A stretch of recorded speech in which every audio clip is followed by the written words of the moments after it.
Nella prima frazione nuoto ho cercato di dare il meglio, non sono uscito nelle primissime posizioni, infatti ho dovuto fare una gara in recupero soprattutto nella parte di bici e poi a corso ho fatto il possibile per dare più vantaggio possibile ai miei compagni. Io ho provato a chiudere subito il gap a nuoto, era un piccolo gap di 5 secondi, sono riuscita. Poi in bici abbiamo collaborato abbastanza,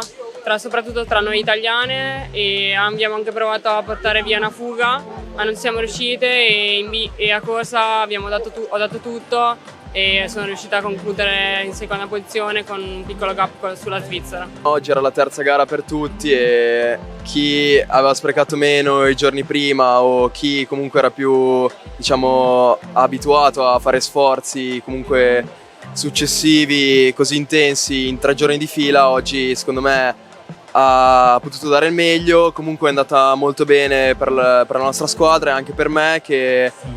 comunque sono riuscito a fare una bella gara da solo, sia di nuoto che di bici che di corsa, e riuscire a dare un buon cambio per l'ultima frazionista Martina, che ci ha portato appunto alla vittoria. Sì, abbiamo fatto un grandissimo lavoro di squadra, siamo rimasti sempre lì davanti e quando Lorenzo mi ha dato il cambio